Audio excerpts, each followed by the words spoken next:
쾅! 중심을 잃은 제 몸이 테이블에 부딪혔습니다. 테이블 위에 놓여있던 물병, 와인잔, 접시들이 와르르 쏟아졌어요. 물이 제 머리 위로 쏟아졌고 옷에 튀었습니다. 유경이가 놀란 척 손을 입에 갖다 대며 저에게 물었습니다. 어머, 미연아, 왜 혼자 넘어지고 그래? 유경이는 저를 넘어뜨려 놓고 마치 제가 혼자 넘어졌다는 듯 저를 조롱했습니다. 동창들은 그런 저를 비웃고 자기들끼리 깔깔거리며 웃어댔습니다. 그때였어요. VIP룸 밖이 갑자기 소란스러워졌습니다.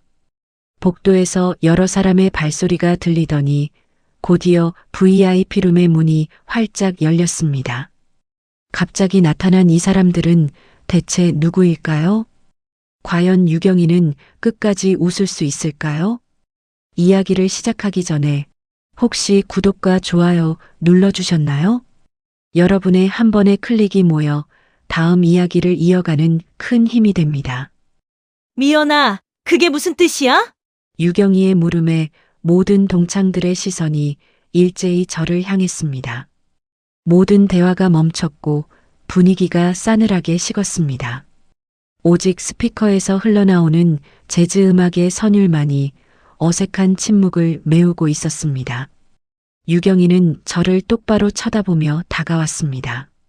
그녀의 눈빛이 차갑게 빛났고 입가에는 비웃음이 서려 있었어요. 저는 유경이의 그 표정을 아주 잘 알고 있었습니다. 학창 시절 저를 괴롭힐 때 짓던 표정이었어요. 저는 유경이를 바라보며 깊은 한숨을 쉬었습니다. 도대체 어쩌다 이렇게 되어버린 걸까요? 이 모든 일은 조금 전 제가 이곳에 도착하면서 시작되었습니다. 10분 전 저는 강남 한복판에 위치한 고급 레스토랑에 도착했습니다. 불빛이 따스하게 테이블 위를 비추고 은은한 재즈 선율이 공간을 채우고 있었습니다. 직원의 안내에 따라 VIP룸 앞에 도착하자 방 안에서 웃음소리가 들려왔습니다. 저는 긴 숨을 한번 내쉬고 방문을 열었습니다. 순간 방 안의 사람들이 모두 고개를 돌려 저를 바라봤습니다. 잠시 정적이 흐르고 방 안에 누군가가 말을 건네왔습니다. 어머, 미연아, 정말 오랜만이다. 동창들이 어색한 미소를 지으며 저에게 인사를 건넸습니다. 오랜만에 보는 동창들의 얼굴에는 세월의 흔적이 역력했습니다. 그녀들의 입은 웃고 있었지만 눈은 차갑게 저를 위아래로 살폈어요. 오지 말 걸 그랬나? 그런 생각이 스치는 순간 한쪽 구석에서 누군가가 손을 흔들며 다가왔습니다. 미연아, 선이었어요. 고등학생 때 가장 친했던 단짝, 선이가 그곳에 서 있었어요. 선이가 이민을 가며 헤어진 후 거의 40년 만의 재회였습니다. 흰 머리 섞인 단발머리, 눈가에 잔주름. 세월의 흔적이 역력했지만 저는 그 얼굴에서 18살 선이를 발견했습니다. 웃을 때 한쪽 입꼬리가 먼저 올라가는 버릇, 선이만의 독특한 분위기, 하나도 변하지 않았어요. 가슴이 뭉클해지면서 제 발걸음이 저절로 빨라졌어요.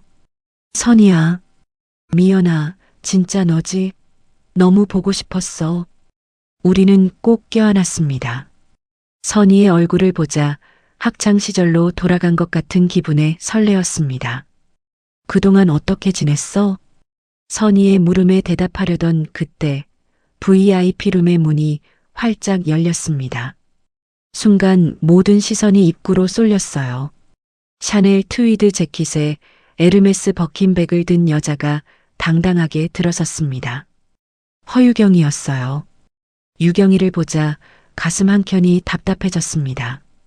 고등학교 시절 나를 괴롭히던 허유경. 유경이는 명품으로 온몸을 치장하고 여왕처럼 들어서더니 선글라스를 벗으며 마치 가격을 매기듯 방 안을 둘러봤어요. 어머, 유경아.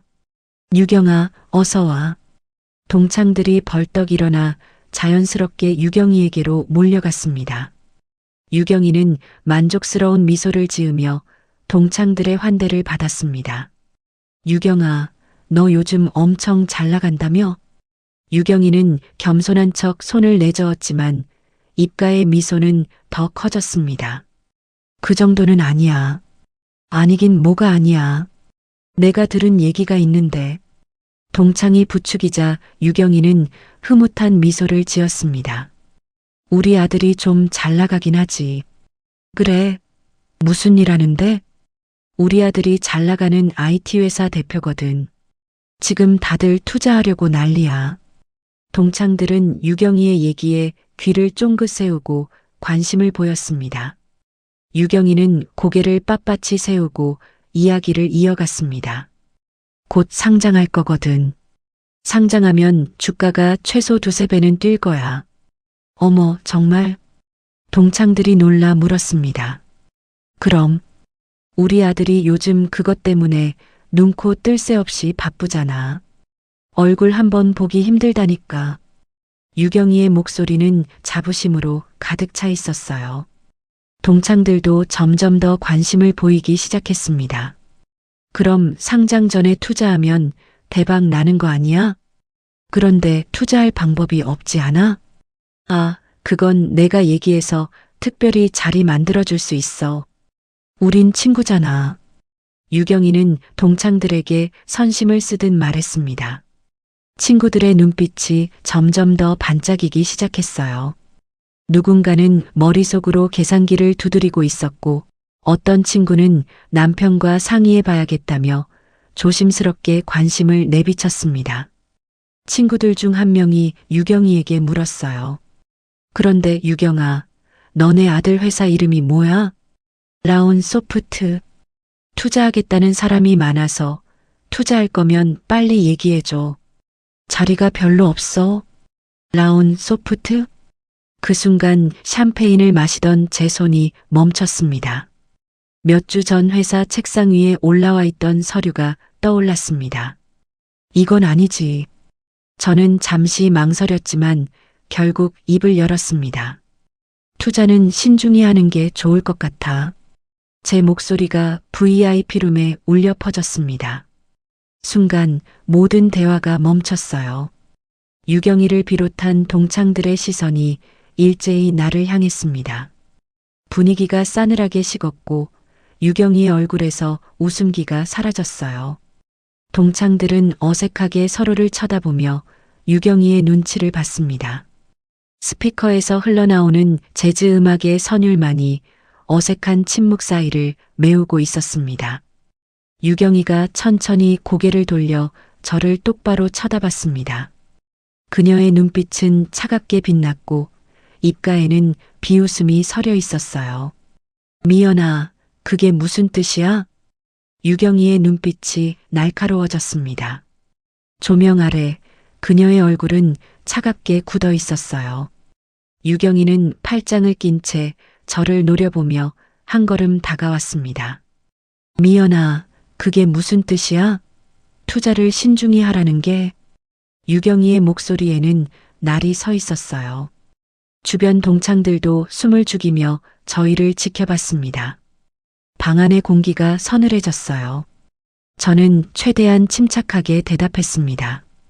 그 뜻 그대로야, 유경아. 투자를 하려면 회사에 대해 잘 알아보고 하는 게 맞지 않아? 큰 돈을 투자할 때는 신중하게 알아보고 판단해야 한다는 제 말은 틀린 말이 아니었습니다. 지금 그런 말을 왜 하는 건데? 유경이의 목소리가 한 옥타브 높아졌습니다. 유경이는 제 말을 자신을 향한 공개적인 모욕으로 받아들인 것 같았습니다. 친구들한테 좋은 정보를 알려주는 건데 왜 나서서 분위기를 깨는 거야? 우리 정훈이 회사가 얼마나 잘 되는지 알기나 해? 저는 깊게 숨을 들이마셨습니다. 손안의 샴페인 잔이 차갑게 느껴졌어요. 분위기를 깨려는 게 아니라 투자라는 건 신중히 해야 한다고 말하는 거야. 하지만 제 말이 끝나기도 전에 유경이 옆에 앉아있던 동창 하나가 끼어들었습니다. 미연아, 너 왜 그래? 유경이가 친구들 생각해서 좋은 정보 주는 건데. 다른 동창도 거들고 나섰어요. 맞아. 상장 전에 투자할 수 있는 기회가 얼마나 귀한데. 보통 사람들은 그런 기회 절대 못 잡는다고. 한 명, 두 명 유경이 편에서 저를 타박하기 시작했습니다. 유경이는 친구라서 알려주는 건데 왜 그렇게 부정적으로 받아들여? 너 유경이 아들이 잘 나간다니까 배 아파서 그러는 거야? 이럴 줄 알았어. 저는 속으로 한숨을 쉬었습니다. 고등학교 때와 똑같았어요. 유경이가 중심이 되고 다른 아이들은 유경이 편에 서서 저를 고립시키던 일이 그대로 반복되고 있었습니다. 30년이 넘는 시간이 지났는데도 아무것도 변하지 않았어요. 선이가 더 이상 참지 못하고 자리에서 벌떡 일어났습니다. 너희들 지금 뭐 하는 거야? 미연이가 뭐 틀린 말 했어? 투자 신중히 하라는 게 뭐가 잘못이야? 선이의 목소리는 단호했습니다. 하지만 유경이는 선이를 향해 짜증스럽게 손을 내저으며 말했어요. 선이야, 너는 외국에 있어서 몰랐겠지만 우리는 다 서로 돕고 사는 사이라고. 좋은 정보 있으면 나누는 게 친구 아니야? 유경이는 교묘하게 선이까지 배제시키며 말을 이어갔습니다. 그녀의 눈빛은 점점 더 날카로워졌어요. 미연아, 네가 뭘 안다고 우리 아들 회사에 대해 이러니 저러니 하는 거야? 네가 회사 경영해봤어? 투자 전문가야? 유경이의 공격은 이제 본격적으로 시작됐습니다. 그녀는 저를 향해 한 발짝 더 다가서며 비웃는 표정을 지었어요. 그러는 너네 아들은 얼마나 잘났길래? 니네 아들 뭐하니? 갑자기 제 아들 얘기가 나왔습니다. 저는 어처구니가 없었어요. 그게 이 일이랑 무슨 상관이야? 하지만 유경이는 물고 늘어졌습니다. 상관 있지. 네가 우리 아들 깎아내리니까 네 아들은 얼마나 잘났나 궁금하잖아. 어디서 한 자리 하나 보지? 주변 동창들도 하나둘 거들고 나섰습니다. 그러게. 미연아, 너네 아들 뭐 하는데? 아들 자랑 좀 해봐. 우리도 궁금하다. 목소리는 호기심으로 포장돼 있었지만 저는 알고 있었습니다. 이건 순수한 호기심이 아니라 저를 공경에 빠뜨리기 위한 질문이라는 것을요. 저를 공개적으로 망신 주려는 의도가 뻔히 보였어요. 아들 직업이 뭔데 말을 못해? 혹시 부끄러운 거야? 누군가가 낮게 웃으며 말했습니다. 그 웃음소리에 다른 동창들도 따라 킥킥거리기 시작했어요. 저는 입술을 깨물었습니다. 왜 제 아들 얘기를 해야 하는지, 왜 이런 자리에서 증명해야 하는지 이해할 수 없었어요. 손안에 샴페인 잔이 떨리고 있었습니다. 선이가 제 팔을 붙잡았습니다. 미연아, 대꾸할 필요 없어. 저런 애들 상대하지 마. 하지만 유경이는 멈추지 않았습니다. 어머, 진짜 부끄러운 직업인가 봐. 그래서 말 못하는 거야? 혹시 백수야? 동창들의 눈빛이 점점 더 야유로 가득 차기 시작했어요. 공기가 무거워졌고 숨쉬기조차 힘들어졌습니다. VIP룸의 닫힌 문이 갑자기 제 숨통을 조이는 것처럼 느껴졌어요. 저는 깊게 한숨을 내쉬었습니다. 공무원이야. 짧게 답했습니다. 더 이상 이 질문을 받고 싶지 않았어요. 순간 VIP룸에 정적이 흘렀습니다. 흘러나오던 음악마저 멈춘 것처럼 느껴졌어요. 그리고 곧이어 유경이의 비웃음이 터져 나왔습니다. 뭐? 공무원? 공무원이라고? 유경이는 배를 잡고 웃었어요. 마치 제가 세상에서 제일 우스운 농담을 한 것처럼요. 동창들은 유경이의 태도에 당황한 듯 했지만 눈치를 보다가 따라 웃었습니다. 언제적 공무원이야? 요즘 누가 공무원 해? 공무원이 뭐가 좋다고. 유경이의 말투는 대놓고 멸시로 가득했습니다. 뉴스 안 봐? 요즘 공무원 월급이 얼마나 쥐꼬리만한데. 물가는 하늘 높은 줄 모르고 오르는데 월급은 그대로잖아. 젊은 애들이 다 공무원 때려치우고 대기업 간다던데? 옆에 있던 동창이 거들었습니다. 맞아. 나도 뉴스에서 봤어. 공무원 시험 준비하는 애들도 요즘 다 포기한대. 취업 준비생들도 이제 공무원 시험 준비는 안 한대. 또 다른 동창이 고개를 끄덕이며 말했어요. 우리 조카도 공무원 준비하다가 그만뒀어. 월급 적고 미래도 불투명하다고. 지금은 스타트업에서 일하는데 훨씬 낫대. 유경이는 저를 위아래로 훑어보며 말했습니다. 그녀의 시선은 마치 저를 투명하게 꿰뚫어 보는 것 같았어요. 그래서 미연이 네가 명품 하나 없이 이렇게 소박하게 다니는구나. 공무원 아들 뒀으니 어쩔 수 없지. 이해된다, 이해돼. 주변에서 낮은 웃음소리가 흘러나왔습니다. 누군가는 손으로 입을 가리며 웃었고 누군가는 눈치를 보며 옆 사람과 눈짓을 주고받았어요. 저는 가만히 유경이를 바라봤습니다. 선희가 싸늘하게 유경이를 바라보더니 이윽고 다른 동창들을 찬찬히 둘러봤습니다. 공무원이 뭐가 어때서? 좋은 직업인데. 왜 비웃어? 월급이 적다고? 니들 자식들은 다들 어마어마하게 버나봐? 일부 동창들은 낯빛이 변하더니 선희의 시선을 피했습니다. 하지만 유경이는 선희의 말을 비웃기만 했습니다. 현실을 얘기하는 거지. 공무원이 요즘 얼마나 벌겠어? 한 달에 200, 300? 우리 정훈이는 한 달에 몇 억씩 벌어. 유경이는 자신의 아들과 제 아들을 노골적으로 비교하기 시작했어요. 미연아, 오늘 남는 음식 있으면 포장해가. 남편이랑 아들 먹이게. 공무원 집안은 살림이 빠듯하잖아. 우리는 다 남기니까 너 가져가서 먹어. 유경이는 입꼬리를 올리고 저를 내려다보며 위하는 척 말했습니다. 그 말에 제 손이 떨렸습니다. 선희가 벌떡 일어나 소리쳤어요. 허유경, 그만해. 이게 그렇게까지 할 일이야? 선희의 얼굴은 분노로 붉어져 있었습니다. 하지만 유경이는 선희를 흘겨보며 말했어요. 왜? 사실을 말하는 건데 뭐가 문제야?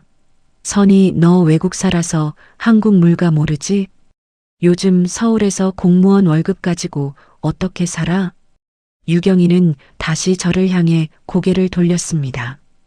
그녀의 입가에는 만족스러운 미소가 번지고 있었어요. 미연아, 솔직히 말해서 아들 낳아서 고생해서 키워봤자 뭐해? 공무원 시켜놓으면 평생 아들 덕도 못 보잖아. 네가 늙어서 아프면 어쩌려고? 병원비나 제대로 보태주겠어? 유경이는 멈추지 않았습니다. 우리 정훈이는 매달 용돈도 주고 해외여행도 보내주고 차도 바꿔줬어. 이번 달에는 샤넬백도 하나 사주더라. 그게 진짜 효자지. 공무원이 뭘 해줄 수 있어? 그 순간 VIP룸의 공기가 얼어붙었습니다. 선희는 분노에 가득 차 유경이를 노려봤고 몇몇 동창들은 민망한 표정을 지었어요. 일부는 고개를 숙였고 일부는 다른 곳을 바라봤습니다. 저는 조용히 유경이를 바라봤습니다. 가슴속 깊은 곳에서 무언가 차갑게 식어가는 느낌이 들었어요. 이제는 정말 끝이라는 생각이 들었습니다. 그때 문이 열리고 한 남자가 들어왔습니다. 남자는 30대 초반쯤 되어 보였어요. 검은색 정장에 명품 시계, 반들반들 윤이 나는 구두까지. 한눈에 봐도 돈을 들여 차려입은 티가 났습니다. 어머, 우리 아들 왔어? 유경이의 목소리가 환하게 울려 퍼졌습니다. 엄마, 늦어서 죄송해요. 정우는 공손하게 인사하며 어머니 옆으로 갔습니다. 유경이는 아들을 자랑스럽게 바라보며 동창들에게 소개했어요. 얘들아, 우리 아들 정훈이야. 아까 말했던 라온 소프트 대표. 동창들이 일제히 정훈을 쳐다봤습니다. 눈빛이 반짝이기 시작했어요.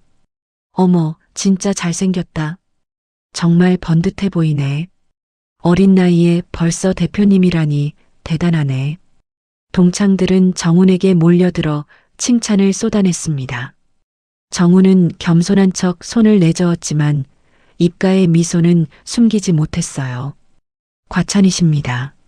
아직 많이 부족합니다. 어머, 겸손하기까지 해. 동창들은 정훈의 시계를 보고 구두를 보고 정장을 보며 감탄했습니다. 누군가는 회사 이야기를 물었고 누군가는 상장 시기를 물었어요. 정말 곧 상장하시는 거예요? 네, 현재 준비 중입니다. 순조롭게 진행되고 있습니다. 정훈의 대답에 동창들의 눈빛이 더욱 반짝였습니다. 유경이는 뿌듯한 표정으로 아들 옆에 섰어요. 맞지? 얘들아, 이번 기회 놓치지 마. 투자는 타이밍이야. 동창들은 고개를 끄덕이며 유경이의 투자 제안에 더욱 호쾌하는 것 같았습니다. 정훈이 직접 나타나니 회사가 정말 잘 되는 것처럼 보였나 봐요. 저는 그 광경을 멀리서 지켜봤습니다. 가슴 한편이 답답했어요. 하지만 제가 뭐라고 해도 들을 것 같지 않았습니다. 그때 제 핸드폰이 울렸습니다. 화면에 뜬 이름은 지훈이었어요. 저는 자리에서 일어섰습니다. 전화 좀 받고 올게. 유경이가 비꼬는 목소리로 말했습니다. 어머, 누구한테 전화 온 거야? 니네 아들이니? 설마 돈 없어서 용돈 달라고 전화한 거 아니야? 유경이와 몇몇 친구들이 키득키득 낮게 웃었어요. 저는 아무 대꾸도 하지 않고 조용히 문 쪽으로 발걸음을 옮겼습니다.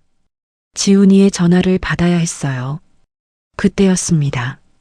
제가 유경이의 옆을 지나가는 바로 그 순간 유경이는 아들과 이야기를 나누는 척하면서 슬쩍 발을 뻗었습니다.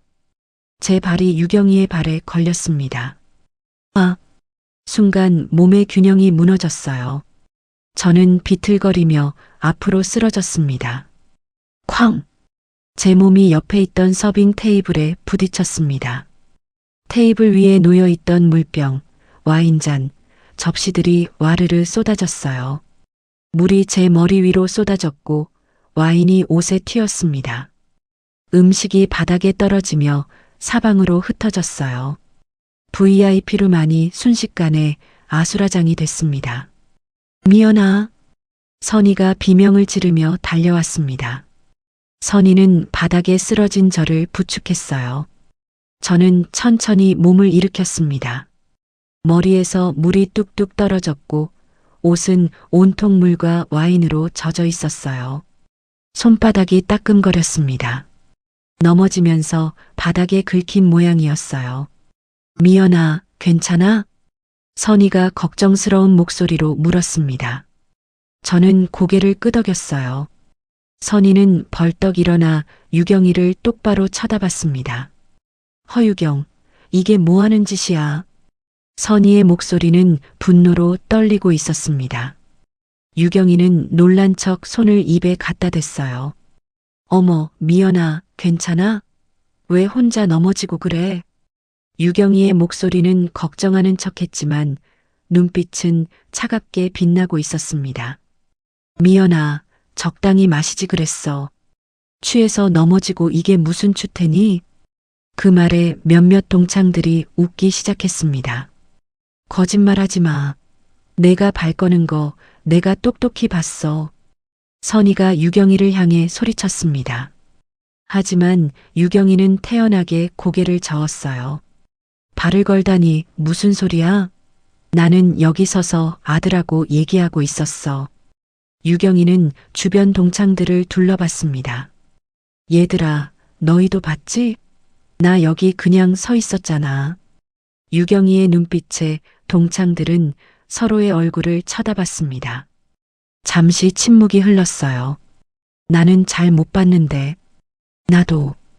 여기서 얘기하고 있었는데 미연이가 갑자기 넘어지는 것만 봤어. 미연이가 발 헛디딘 거 아니야?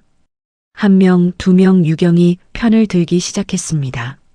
아니, 정확히는 유경이가 한 일을 못 본 척했어요. 선희가 믿을 수 없다는 표정으로 동창들을 쳐다봤습니다. 너희 진짜 못 봤어? 유경이가 미연이가 지나가는데 발 뻗는 거 나는 분명히 봤어. 하지만 동창들은 고개를 저었습니다. 선희야, 내가 잘못 본 거 아니야? 우리는 정말 못 봤어. 유경이는 억울한 척 눈물까지 글썽이며 말했어요. 선희야, 너 나한테 왜 이러는 거야? 내가 언제 그랬다고. 친구를 이렇게 증거도 없이 몰아세우면 어떡해. 선희의 얼굴이 새빨갛게 달아올랐습니다. 주먹을 꽉 쥐고 있었어요. 저는 선희의 팔을 잡았습니다. 선희야, 괜찮아. 제 목소리는 차분했습니다. 더 이상 이 사람들과 말싸움하고 싶지 않았어요. 유경이는 만족스러운 미소를 지으며 돌아섰습니다. 선희는 더 이상 말하지 않고 저를 부축해 일으켰습니다. 미연아, 화장실 가서 옷 좀 정리하자. 저는 고개를 끄덕였습니다. 선희와 함께 VIP룸을 나섰어요. 문이 닫히자마자 뒤에서 유경이의 목소리가 들렸습니다. 어머, 진짜 놀랐네. 술도 안 마셨는데 왜 저렇게 넘어지는 거야? 동창들의 웃음소리가 희미하게 들려왔어요. 미연이 완전 촌스럽더라. 명품도 하나 없나 봐. 맞아. 옷도 그렇고 가방도 그렇고 아들이 공무원이니까 그렇지 뭐. 동창들의 뒷담화가 시작됐습니다. 문 너머로 들려오는 목소리들은 낮았지만 또렷했어요. 근데 미연이 원래 저랬어? 고등학교 때도 좀 특이하긴 했지. 응, 맨날 혼자 있고 그랬잖아. 유경이가 그때 참 잘 챙겨줬지. 마지막 말에 동창들의 깔깔거리는 웃음소리가 크게 들려왔습니다. 선희가 문을 향해 돌아서려 했지만 저는 고개를 저었습니다. 선희야, 그냥 가자. 저는 선희의 손을 잡고 화장실로 향했습니다. 복도는 조용했고 은은한 조명만이 길을 밝히고 있었어요. 화장실에 도착해 거울을 봤습니다. 머리는 물에 젖어 축 처져 있었고 얼굴에는 와인 자국이 묻어 있었어요. 옷은 엉망이었습니다. 선희가 화장지를 뽑아 제 머리를 닦아주기 시작했습니다. 유경이 쟤는 어떻게 저럴 수가 있어. 진짜 너무한 거 아니야? 선희의 목소리는 분노와 슬픔으로 떨리고 있었어요. 그냥 우리 나가자. 더 이상 저런 인간들이랑 같이 있을 필요 없어. 저는 거울 속 제 모습을 바라봤습니다. 젖은 머리, 얼룩진 옷, 지친 눈빛. 참 우스운 일이네. 고등학교 때나 지금이나 유경이는 변하지 않았고 저를 괴롭히는 방식도 똑같았습니다. 그리고 주변 사람들도 여전히 방관자였어요. 하지만 저는 몰랐습니다. 이제 곧 동창들의 얼굴에서 웃음이 사라질 거라는 것을요. 화장실에서 옷을 정리한 저와 선희는 다시 VIP룸으로 돌아왔습니다. 문을 열자 유경이와 동창들이 떠들고 웃는 소리가 들렸어요. 저희가 없는 사이 분위기는 더 흥겨워진 것 같았습니다. 저는 조용히 제 자리로 걸어갔습니다. 선희가 제 옆에 바짝 붙어 앉았어요. 유경이는 저를 발견하고는 빙긋 웃었습니다. 어머, 미연아, 옷은 좀 괜찮아졌어? 아까는 정말 놀랐네. 유경이의 목소리는 걱정하는 척했지만 눈빛에는 조롱이 가득했습니다. 저는 대꾸하지 않았습니다. 유경이는 자리에서 일어나 저에게 다가왔습니다. 손에 물컵을 들고 있었어요. 미연아, 물 한 잔 마셔. 놀랐을 텐데. 유경이가 물컵을 제 앞으로 내밀었습니다. 하지만 저는 받지 않았어요.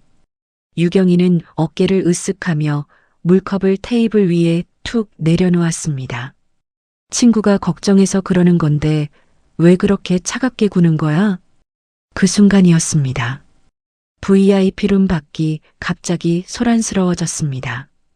복도에서 여러 사람의 발소리가 들렸고 낮은 목소리들이 들려왔어요. 동창들이 수군거리기 시작했습니다. 저게 무슨 소리야? 밖에 무슨 일 있나 봐. 곧이어 VIP룸의 문이 활짝 열렸습니다. 검은 정장을 입은 사람들이 일렬로 들어섰습니다. 5명, 6명, 7명. 모두 날카로운 눈빛으로 방 안을 훑었어요. 동창들은 놀라서 벌떡 일어났습니다. 유경이도 당황한 표정으로 정훈을 쳐다봤어요. 이게 무슨 일이야? 정장을 입은 사람들이 유경이와 정훈을 둘러쌌습니다. 그들 사이로 한 남자가 걸어 나왔어요. 검은 정장, 매서운 눈빛, 단호한 표정. 그는 유경이와 정훈 앞에 섰습니다. 서울지검 특수부 한지훈 검사입니다. 지훈이의 목소리가 VIP룸에 울려 퍼졌습니다. 차갑고 단호한 목소리였어요. 신정훈 씨, 잠시 조사에 협조해 주셔야겠습니다. 순간 VIP룸 안의 공기가 얼어붙었습니다. 동창들은 입을 벌린 채 얼어붙어 있었고 유경이와 정훈은 창백한 얼굴로 당황해서 어쩔 줄 몰라 했어요. 유경이가 떨리는 목소리로 말했습니다. 검사님, 무슨 말씀이세요? 우리 정훈이는 잘못한 게 없는데요. 정훈이도 급히 말을 보탰습니다. 제가 무슨 혐의로요? 무슨 오해가 있는 것 같습니다. 하지만 지훈은 차갑게 서류를 꺼냈습니다. 신정훈 씨, 부실기업 투자 사기 및 자본시장법 위반 관련 혐의로 동행 요청 드리겠습니다. 영장은 여기 있습니다. 지훈이 영장을 펼쳐 보였습니다. 정훈의 얼굴이 새하얗게 질렸어요. 아닙니다. 이건 오해예요. 제 회사는 정상적으로 운영되고 있습니다. 유경이도 다급하게 말했습니다. 검사님, 우리 정훈이는 정말 잘못한 게 없어요. 회사도 잘 되고 있고 곧 상장도 하는데요. 하지만 지훈은 전혀 흔들리지 않았습니다. 조사 과정에서 소명하시면 됩니다. 지금 동행해 주시기 바랍니다. 동창들이 수군거리기 시작했습니다. 저게 무슨 일이야? 유경이 아들이 사기를 쳤다고? 투자 사기라니, 우리가 투자하려던 그 회사가? 유경이는 주변을 둘러보며 변명하기 시작했어요. 얘들아, 이건 정말 오해야. 우리 정훈이는 그런 짓 안 했어. 누가 모함한 거야. 하지만 아무도 유경이의 말을 듣지 않았습니다. 모두가 충격에 빠져 있었어요. 그때 지훈이 주변을 둘러보다가 저를 발견했습니다. 지훈의 눈빛이 순간 흔들렸어요. 지훈은 굳은 표정으로 사람들 사이를 헤치고 저에게 곧장 다가왔습니다. 동창들이 또 한 번 놀랐습니다. 이번엔 미연이한테 가네. 설마 미연이도 연루된 거야? 지훈이 제 앞에 멈춰서서 굳은 표정으로 제 옷차림과 흐트러진 머리를 바라보았습니다.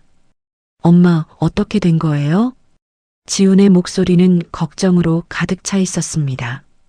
그는 제 젖은 머리와 얼룩진 옷을 보며 눈살을 찌푸렸어요.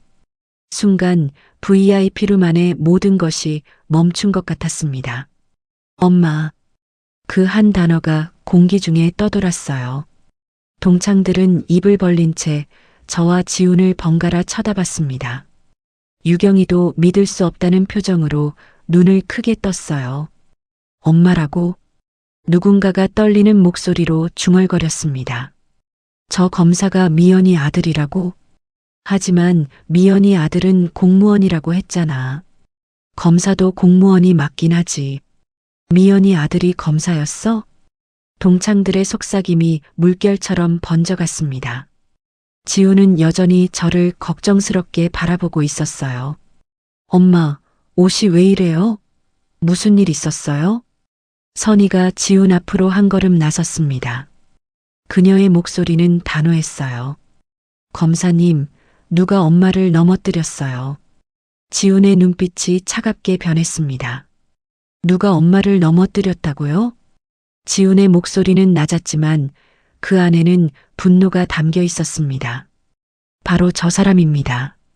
선희는 유경이를 똑바로 쳐다보며 손으로 가리켰습니다. 지훈이도 천천히 고개를 돌려 선희가 기리키는 쪽을 바라봤어요. 지훈이의 눈빛은 얼음처럼 차가웠어요. 유경이는 파랗게 질린 얼굴로 뒷걸음질 쳤습니다. 고개를 마구 저으며 말했어요. 아니야. 오해야. 나는 안 그랬어. 미연이가 혼자 넘어진 거야. 나는 그냥 서 있었을 뿐이라고. 유경이의 목소리는 떨리고 있었습니다. 하지만 선희는 물러서지 않았습니다. 허유경, 거짓말 그만해. 내가 분명히 봤어. 네가 발을 걸어서 미연이 넘어뜨렸잖아. 지우는 차갑게 유경이를 바라봤습니다. 그 눈빛만으로도 유경이는 한 발짝 뒤로 물러났어요. 유경이는 주변 동창들을 둘러보며 도움을 청했습니다. 얘들아, 말 좀 해줘. 내가 안 그랬잖아. 그렇지? 하지만 동창들은 고개를 돌렸어요. 아무도 유경이를 도우려 하지 않았습니다. 눈앞에 검사가 있었고 유경이가 미연이를 넘어뜨린 걸 본 사람이 한둘이 아니었습니다. 더 이상 유경이에게 잘 보일 필요가 없어진 친구들은 모두 유경이를 외면했습니다. 유경이는 다급하게 지훈을 향해 다가와 말했습니다. 검사님, 정말 오해예요. 나는 미연이랑 고등학교 때부터 친구예요. 우리 정말 친해요. 유경이의 목소리는 점점 더 애원조로 변해갔습니다. 친구 사이에 이런 오해가 있을 수도 있잖아요. 검사님, 제발 우리 정훈이 좀 봐주세요. 유경이는 울먹이기 시작했어요. 저는 유경이를 가만히 바라봤습니다. 가슴속에서 무언가 단단하게 굳어지는 느낌이 들었어요. 친구. 유경이는 지금 친구라는 단어를 입에 올리고 있었습니다. 저를 괴롭히고 모욕하고 넘어뜨린 바로 그 사람이요. 저는 조용히 입을 열었습니다. 지훈아. 지훈이 저를 돌아봤어요. 네, 엄마. 저는 지훈이를 똑바로 바라보며 말했습니다. 법대로 처리해. 유경이는 내 친구도 아니고 설사 친구라 해도 법대로 해야지. 제 목소리는 차분했지만 단호했습니다. 지훈은 잠시 저를 바라보다가 고개를 끄덕였어요. 네, 엄마. 지훈은 뒤에 서 있던 수사관들을 향해 고개를 끄덕였습니다. 신정훈 씨, 동행해 주시기 바랍니다. 수사관들이 앞으로 나섰어요. 유경이는 비명을 질렀습니다. 안 돼. 미연아. 유경이는 저를 향해 달려왔습니다. 하지만 수사관들이 유경이를 막아섰어요. 미연아, 제발 부탁이야. 우리 친구잖아. 유경이의 목소리는 울음으로 범벅이 됐습니다. 한 번만 봐줘. 제발. 우리 고등학교 때부터 알고 지낸 사이잖아. 저는 아무 대답도 하지 않았습니다. 그저 차갑게 유경이를 바라볼 뿐이었어요. 그때 선희가 차갑게 웃으며 한마디 던졌습니다. 왜? 네 잘난 아들한테 부탁하지. 왜 미연이한테 부탁해? 선희의 목소리는 비웃음으로 가득 차 있었어요. 공무원 아들이라 키우느라 고생만 하고 아들 덕도 못 본다. 그렇게 턱이 빠져라 미연이 비웃더니 이제 와서 미연이한테 부탁을 해? 너 참 얼굴도 두껍다. 유경이는 말문이 막혔습니다. 얼굴이 새빨갛게 달아올랐어요. 하지만 유경이는 포기하지 않았습니다. 저를 향해 계속 매달렸어요. 미연아, 그래도 우리 3년 동안 같은 반이었잖아. 친구를 이렇게 대하면 안 되지 않아? 유경이는 눈물을 흘리며 말했습니다. 저는 유경이를 향해 천천히 걸어갔습니다. VIP룸 안의 모든 사람이 저를 바라봤어요. 저는 유경이 앞에 섰습니다. 그리고 조용하지만 또렷하게 말했습니다. 넌 네 아들 회사가 부실기업인 거 알면서도 그 회사를 동창들에게 투자하라며 권했어.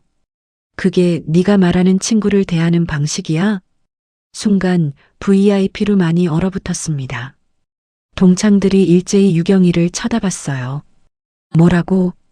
부실기업이라고? 그걸 알고도 우리한테 투자하라고 한 거라고?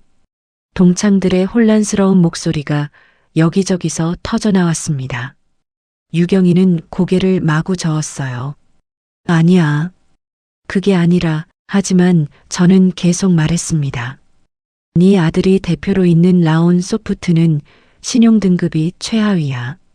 투자 부적격 수준이지. 동창들이 제 말에 귀를 기울이기 시작했어요. 부채 비율은 정상 기업의 3배가 넘어. 자본 대비 빚이 너무 많다는 뜻이야. 저는 하나씩 구체적으로 설명했습니다. 영업이익은 지난 3년간 계속 적자고 현금 흐름도 마이너스야.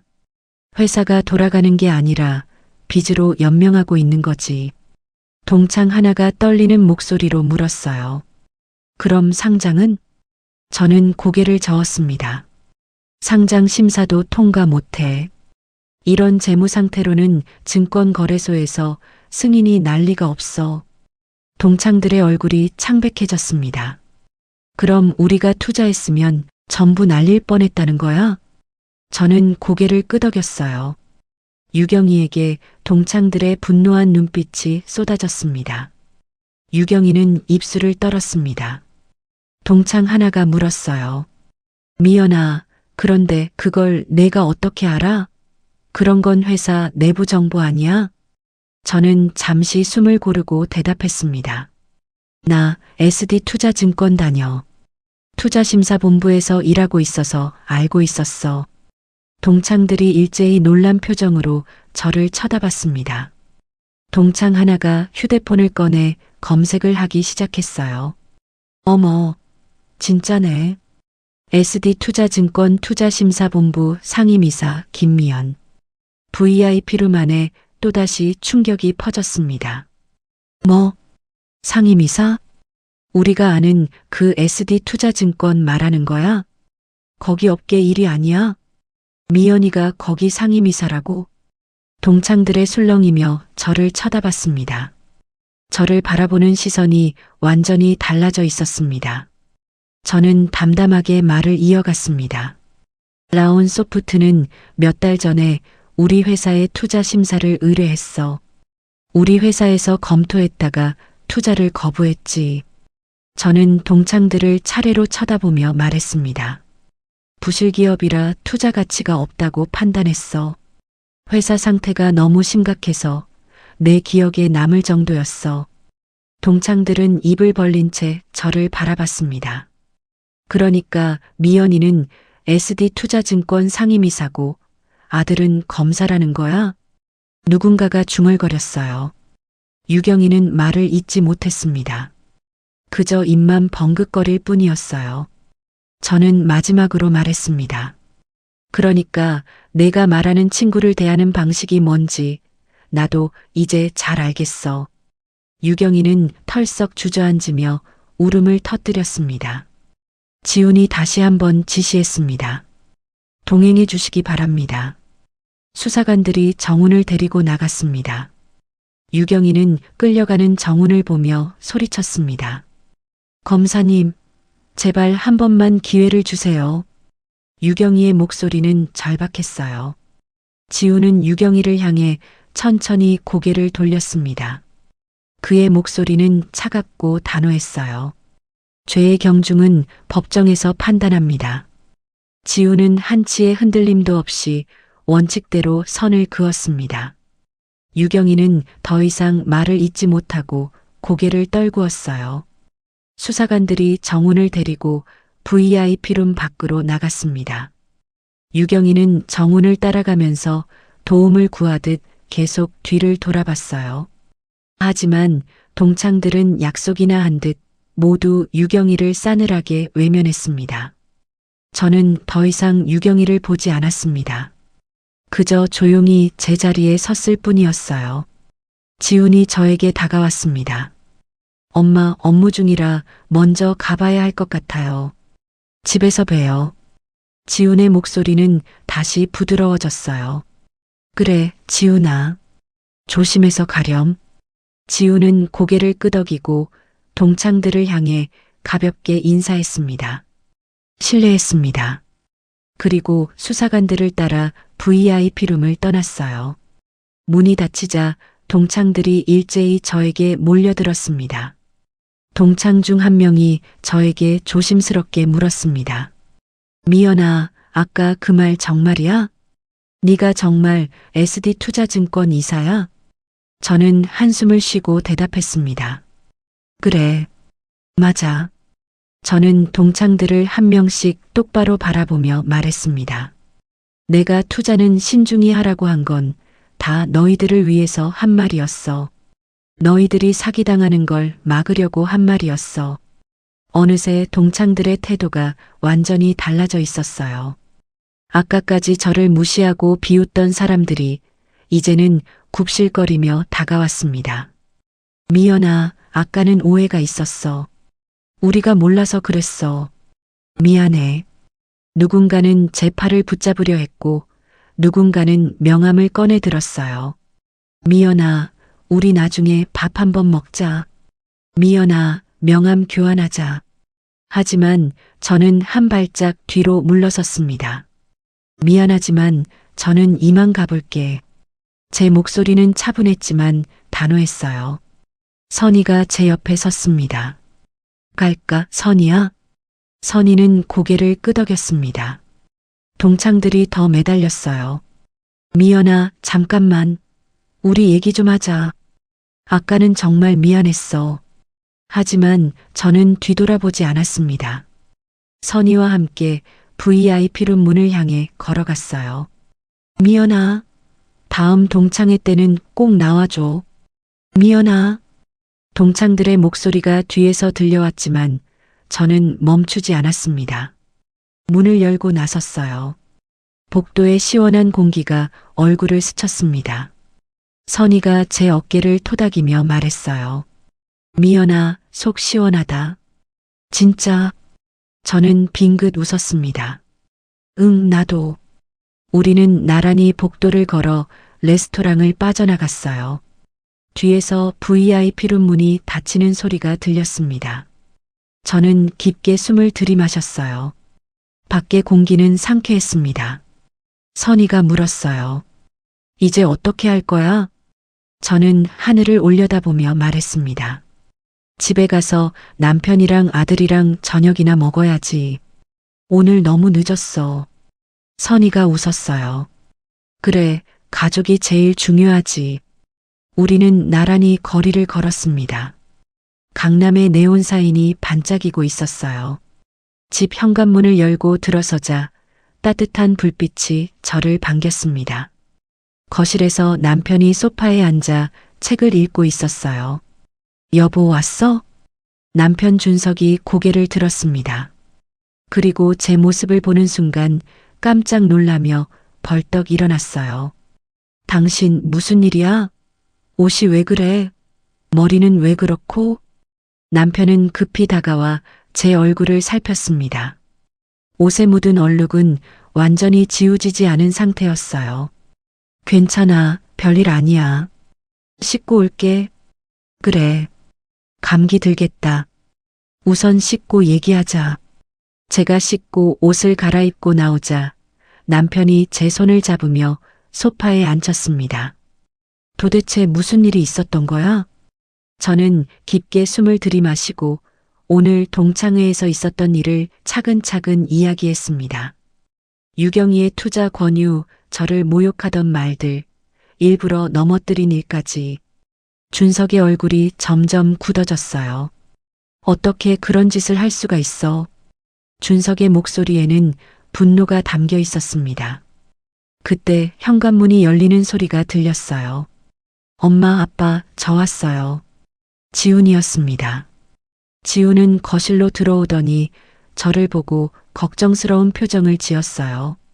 엄마, 좀 괜찮으세요? 저는 고개를 끄덕였습니다. 응, 괜찮아. 지훈이 제 옆에 앉았어요. 엄마, 오늘 정말 놀랐어요. 그런 일을 겪으시다니. 준석이 지훈에게 물었습니다. 지훈아, 그 사람들 어떻게 됐니? 지우는 진지한 표정으로 대답했어요. 신정훈 씨는 투자 사기 혐의로 구속 수사 중입니다. 허유경 씨도 공범 혐의로 곧 조사받을 거예요. 준석이 제 손을 꼭 잡았습니다. 여보, 힘들었지. 이제 다 끝났으니까 잊어. 지훈도 제 어깨에 손을 얹었어요. 맞아요. 엄마, 저희가 있잖아요. 그런 사람은 빨리 잊으세요. 저는 조용히 두 사람을 바라봤습니다. 남편과 아들, 제 곁을 지켜주는 가족이었어요. 저는 두 사람을 보며 미소 지었습니다. 가슴속이 따뜻해졌어요.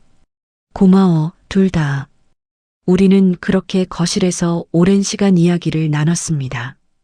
가족의 온기가 오늘 밤의 상처를 치유해 주었어요. 같은 시각 허유경은 집으로 돌아와 정훈의 회사 서류들을 뒤지기 시작했습니다. 책상 위에는 은행 독촉장과 채권자들의 내용 증명이 수북이 쌓여 있었어요. 몇 달 전이 떠올랐습니다. 정훈이 창백한 얼굴로 집에 돌아왔던 날이었어요. 엄마, 회사가 힘들어요. 자금이 필요해요. 신용등급은 바닥이었고 부채는 눈덩이처럼 불어나 있었어요. 은행에서는 더 이상 대출을 해주지 않았고 투자자들도 모두 등을 돌렸습니다. 이대로 가면 회사가 무너져요. 엄마, 도와주세요. 허유경은 그때 알았습니다. 그토록 자랑하던 아들의 회사가 회생 불가능한 수준으로 부실하다는 것을요. 엄마, 친구들한테 부탁해 볼게. 투자를 받아보자. 허유경은 그렇게 동창회에 나가 투자를 권유하기 시작했습니다. 부실기업이라는 것을 알면서도 아들을 살리기 위해서였어요. 하지만 결국 오늘 동창회에서 모든 것이 무너졌습니다. 허유경은 통장을 확인했습니다. 잔액은 고작 200만 원.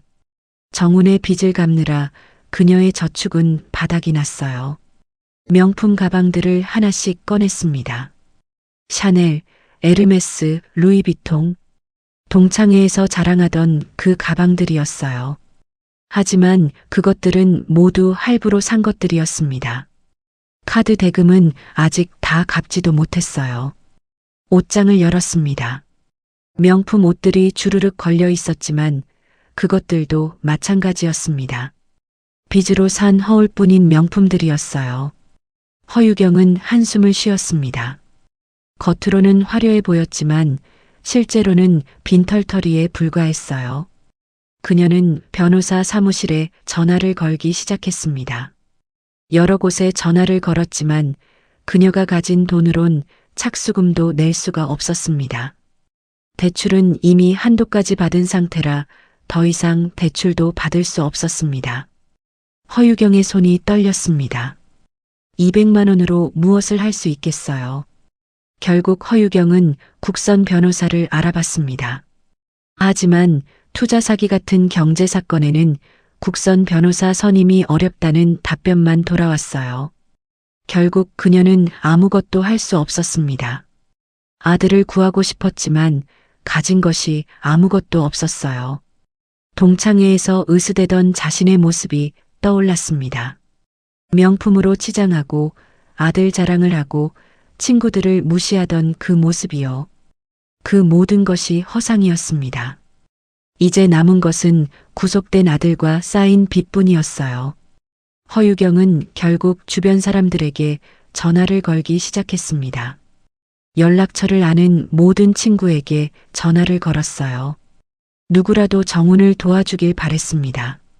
먼저 전화를 건 친구에게 사정을 이야기했습니다. 제발 부탁이야. 우리 정훈이 좀 도와줘. 하지만 동창의 대답은 차갑기만 했어요. 유경아, 미안하지만 나도 어려워.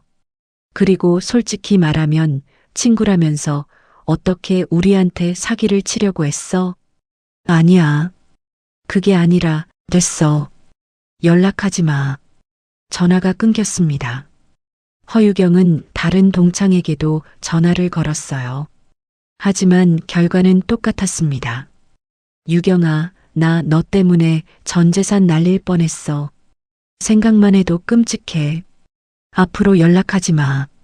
무슨 낯으로 연락을 한 거야? 정말 뻔뻔하다.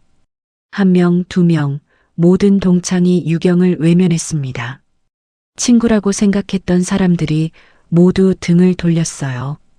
유경은 절망에 빠져 바닥에 주저앉았습니다.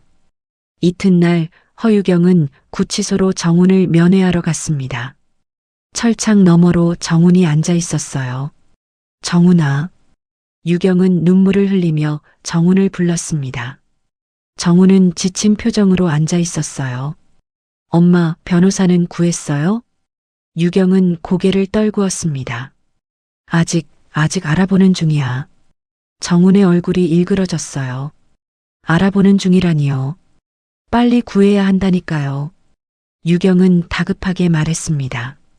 너도 알다시피 내가 지금 가진 돈이 별로 없어. 그 돈으론 변호사 구하기가 힘들어. 유경은 정훈의 얼굴을 살피며 안타까운 목소리로 물었습니다. 회사 상태는 어때? 정말 이대로 끝이야? 정훈이 짜증스럽게 손을 휘저었습니다. 그걸 지금 말이라고 해요? 당연히 힘들죠. 구속까지 된 마당에 뭘 바래요? 유경은 떨리는 목소리로 물었어요. 그럼 어떻게 해야 해? 정훈이 화를 냈습니다. 말하면 알아듣기나 해요? 아무 도움도 못 줄 거면 그냥 가만히나 있어요. 귀찮게 좀 하지 말고. 유경은 충격을 받아 눈을 크게 떴어요. 뭐라고? 정훈은 고개를 돌렸습니다. 아, 이래서 부모를 잘 만나야 하는 건데. 부모 잘못 만나서 부모 덕도 하나도 못 보고. 그 말에 유경의 얼굴이 창백해졌습니다. 정훈아, 지금 뭐라고 한 거야? 정훈은 대답하지 않고 일어섰어요. 이제 가세요. 귀찮아요. 정훈은 손을 휘휘 저으며 뒤도 돌아보지 않고 구치소 안으로 들어갔습니다. 허유경은 멍하니 그 자리에 앉아 있었어요. 눈물이 주르르 흘러내렸습니다. 정훈아, 정훈아, 그녀는 흐느끼며 울부짖었습니다. 하지만 아무도 그녀를 봐주지 않았어요. 구치소 밖으로 나온 유경은 하늘을 올려다봤습니다. 회색빛 하늘이 무겁게 내려앉아 있었어요. 동창회에서 으스대던 자신의 모습이 떠올랐습니다. 미연을 모욕하고 괴롭히고 넘어뜨렸던 일들이 하나하나 생각났어요. 그때는 몰랐습니다. 자신이 뿌린 씨앗이 이렇게 돌아올 줄은요. 허유경은 텅 빈 거리를 혼자 걸었습니다. 아무도 그녀를 돌아보지 않았어요. 사람을 사람답게 대하지 않은 대가는 생각보다 훨씬 나중에 훨씬 크게 돌아왔습니다. 한 달이 지났습니다. 거실 TV에서는 저녁 뉴스가 흘러나오고 있었어요. 라온 소프트 대표 신정훈 씨가 투자 사기 혐의로 구속 기소됐습니다. 신 씨는 부실 기업임을 숨기고 투자자들을 모집해 수십억 원을 편취한 혐의를 받고 있습니다. 앵커의 차분한 목소리가 이어졌습니다. 라온 소프트는 오늘 법원의 결정으로 법정 관리에 들어갔습니다. 투자 피해자는 100여 명에 달하며 피해 금액은 200억 원이 넘는 것으로 추정됩니다. 화면이 바뀌며 피해자 인터뷰가 나왔어요. 저는 노후 자금으로 모아둔 돈을 전부 투자했습니다. 이제 어떻게 살라는 겁니까? 한 중년 남성이 눈물을 흘리며 말했습니다. 친구라고 믿고 투자했는데 알고 보니 사기였어요. 너무 억울합니다. 저는 리모컨으로 TV를 껐습니다. 화면이 꺼지며 거실이 조용해졌어요. 옆에 앉아있던 지훈이 제 어깨에 손을 얹었습니다. 엄마, 괜찮으세요? 저는 고개를 끄덕였습니다. 응, 괜찮아.